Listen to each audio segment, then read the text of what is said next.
My name is Barry, and I work in the software industry. So I am an account executive for a software company in New York City. I'm originally from New Orleans, but I have been in New York now for about 11 years, so it's home. I actually moved to Boston for a couple of years after growing up in New Orleans, and it was kind of close enough that New York was a little bit of a draw for me, so I started coming to the city a little bit every once in a while and decided to make it my home. I've lived in the city in Manhattan for a couple of years in the Upper East Side, which was okay. It wasn't my favorite neighborhood that I lived in, and decided that I spent a lot of time in Brooklyn, so I should check out some of the neighborhoods in Brooklyn. And so first place I lived in Brooklyn was actually the first place I bought, which was in downtown Brooklyn. So that was the first neighborhood.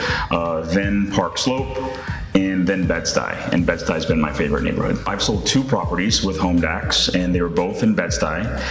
One of them was an apartment that I lived in. It was a 1-bedroom condo, and the other was a 1-bedroom condo that I owned that I rented out. I bought them as an investment. I really wanted to buy in a neighborhood that was appreciating, and I knew after I owned it for a couple of years, it would have appreciated and I could sell it for more than I bought it for, and that's what I was able to do. So I actually was able to sell both of those units for a pretty good amount over what I paid for them. The team was really great to work with.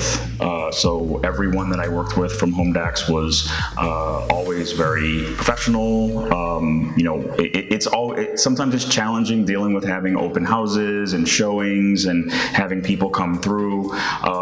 So it's really nice to have someone that you work with that's easy to coordinate and that kind of understands that. So the process was super easy, and I think my favorite thing is that it went really fast. It wasn't a long drawn out process. It didn't take me months and months to find a buyer. For both of those properties, it was relatively quick. For both of the properties I sold, we had multiple offers, which was a great place to be. It's kind of fun actually, getting a few offers and trying to decide which one is the best one. One of my properties went for over asking, which was great because I actually thought I listed it higher than I should have. And the other one went for just right around asking. And it was a little bit more of a challenging area, so that wasn't a surprise too, but it was really great to have multiple offers on both, and I think I did really well on both of them. The communication process was really painless, so I always felt like there was someone there to talk with. There was a balance when there were my offers to make the decision on, but I felt like I had a really good amount of guidance from the agents that I was working with on which ones might be the better one based on other criteria than just what the price is. So I definitely felt like going through that process, if there was questions I had or information I needed, I had someone to guide me through it. End result was I was able to sell both of them really quickly and for more than my target amount. I would definitely recommend HomeDax to friends, family, and I actually have. So I know that there's at least a couple of people that I've recommended that have also had great experiences. So in our new property, we were looking for a brownstone in Brooklyn. So we wanted it to have original features. We wanted there to be a lot of history